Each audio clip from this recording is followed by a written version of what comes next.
A review copy was provided. Hello everyone, my name is Adam. I am the managing editor for Newfie.com, and today I am talking about Expedition Zero. This will be a short video review, but for the full detailed written review, check out the link below. So Expedition Zero is developed by Enigmatic Machines. This is their first game, and it's published by tinyBuild, who is notorious for publishing indie games. So Expedition Zero is a horror game that takes place in a northern forest. The protagonist is trying to get out of an anomaly zone where he was abandoned, and the only way through is a giant wall. Unfortunately, the area is surrounded by snipers, but there is a person willing to help you. In exchange for gathering samples in a local forest, he will try and get you out of the area. Unfortunately, the samples come from a deadly monster that killed all the surrounding soldiers that will actively hunt you throughout the adventure. Now, the game has three primary areas. The first is the shelter, where you can rest, recover, store items, build items if you want, but the printers that you use in order to build the items for your survival are individualized, meaning that each printer only creates a certain amount of items, and they only store items within that printer. So, you can only store items within that specific printer, so it's better to just take it with you. But you'll use the shelter in order to recover, and it's the best save point. The other is the wall, where you get the primary mission, but you don't have to go back here other than for the beginning and end of the game. And finally, you have the main forest, where you will locate the samples. Now, you'll spend a lot of your time gathering samples in this area by using a military device to locate the signal for these various items. Now, you can technically get these items in any order you want. I tested this out, and you can, but the signal tracker actually links onto a specific number of items, so you have to follow this path. So in that case, you can get any item you want, but the game does try and make you follow a very specific path. In terms of presentation and visual design, the game is exceptional. It really captures that sense of isolation and dread as you're being hunted by this monster. And the sound design is fantastic. The monster will actively shriek when it's nearby, as the rain comes pouring down, the damp ground as it presses beneath your feet, and a variety of sounds just brings the entire atmosphere together. And the visual design is really well done. It definitely highlights through the collectibles, where you read up about the people who lived in this area before it became quarantined. You can find diary entries. There are some spirits that hide around. I'm not really sure about this, but you can see spirits in a church, but it's never really explained. But it definitely really gives you this sense of this world used to be inhabited by people, and then suddenly they were just all forced out, and all that's left is dead, dreadful things like the infected humans who tried to survive in the area and succumbed to whatever, I don't know what exactly happened here. As for the monster itself, it is incredibly frightening and well designed, but then the issues start sprouting up. But before we get onto that, let's talk about the survival aspects. So you'll gather resources by, taking apart equipment from the surrounding environment and using it at printing stations, as I explained before, in order to craft new equipment for your suit in order to survive longer. Your suit uses electricity in order to function, so you can't just use your headlamp, for example, all the time. And there are other items that can maintain your heat so you don't freeze to death as quick.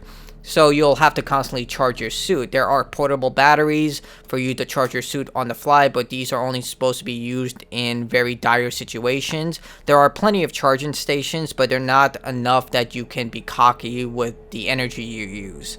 The other thing that you need to take into consideration is the cold. It is extremely cold, and you will freeze to death. Because of this, you have to use sources of fire in order to keep yourself warm. Unfortunately, you can't just walk into a shelter and get warm. You actually have to start a fire, seeing that this will drop continuously regardless of what position you're in, unless you're next to a fire. Now, there are two types of fire sources. The first is your shelter, as I stated, that serves as a safe zone. The other option is creating artificial fire through wood planks that you gather throughout the environment. You can gather wood and then chop it up into smaller planks in order to be used, because full wood blocks can't be used, and then you use that for temporary safe zones. But the monster can still attack you in these areas. The only time the monster can attack you is inside shelters, but outside it's free game. but you need to use this constantly in order to keep yourself alive. And that also goes for health. Once you lose health, the only way to regen health is by finding items such as bandages and food, which are extremely rare. You can't just rest in a bed and heal yourself up or become much more heated. You have to use these specific sources, which is a bit weird in my opinion, but I guess it's just what the developers intended. You can use the beds at spawn points only, so they're basically just there, so if you die, you'll just respawn in that area. And, that's all they're there for. So the game is intensely challenging because of the sense of mystery, dread, and being constantly hunted. It does add a degree of dynamic difficulty, but at the same time, it can be incredibly frustrating. The reason I say this is because the monster's AI can be incredibly one-sided at times. There were times such as this where the monster clipped through the environment and instantly attacked me. Now the monster has 3 primary attacks: the melee strike, toxic gas, and finally a tongue attack that does massive damage. The creature can kill you relatively easily, so you try to avoid it as much as you can. Unfortunately, the monster's tracking skills are either very good or very bad, depending on how the AI works. Once the monster tracks you down, losing its interest is near impossible. It will hunt you regardless of where you go. You can't run away because your character sprints with the speed of an 80-year-old man.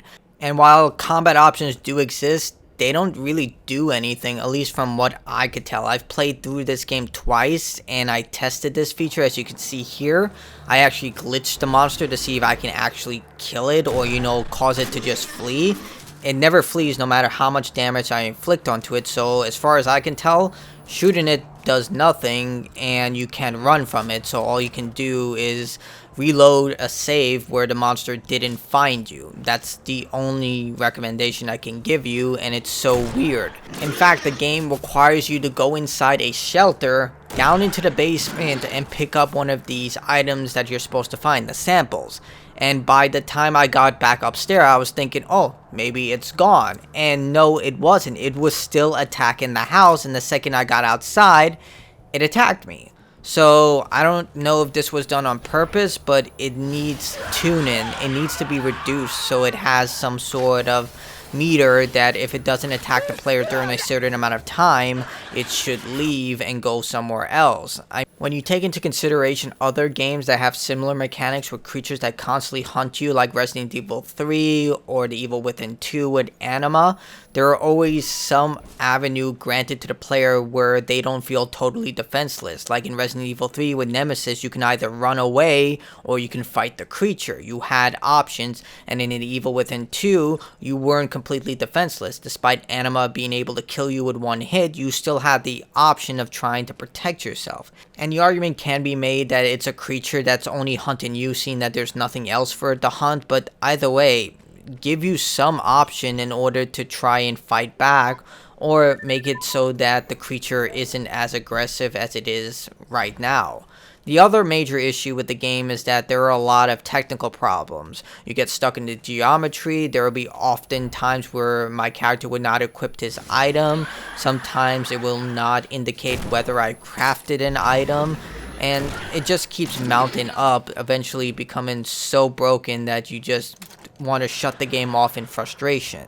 Now, I know that was a lot of negativity, but this is tough love. I do believe that this game has potential, and since this is the developer's first game, they actually did a pretty good job in comparison to, heck, most AAA companies that have a much bigger budget. The presentation is well done, the tone, the atmosphere, all of that stuff that is necessary in order to nail a great horror game is done very well here. It just needs a lot of fine-tuning in the gameplay department. Of course, you need the technical problems need to be addressed first, but also maybe reduce the enemy AI, maybe make the monster lose interest after a certain period of time, or maybe give you the option to defend yourself a little more effectively. Like if you shoot the creature 5 times, it runs away and doesn't appear for a certain amount of time. Something under that, degree. I get it that the game is short. In fact, during my fastest time, I was able to complete the game in about 2 hours. But during those 2 hours, it was just full of frustration because I was afraid that I was going to be instant killed. Oh yeah, I forgot to mention that. The monster can instant kill you. I'm not sure what triggers this, but I've had it trigger when I had full health, and I had it trigger when I had next to no health. So I'm not really sure what does this. I think it's just completely random if the creature catches you off guard. But this cutscene plays and you're instantly killed. As you can see here, not even the model load up because it was just so weird when it happened. Either way, I do believe that these developers have potential, so that's why I'm kind of giving it the benefit of the doubt, but it does need a lot of work. So if you want the full written review, check the link below, leave a like, a comment, tell me what you think about my review. If you played the game, give me your opinions on it, and until next time, stay awesome, everyone. Oh yeah, if you want to try the game, link is also available below. So I'll stop rambling. Thanks for joining me. All the social media stuff. Stay awesome, everyone.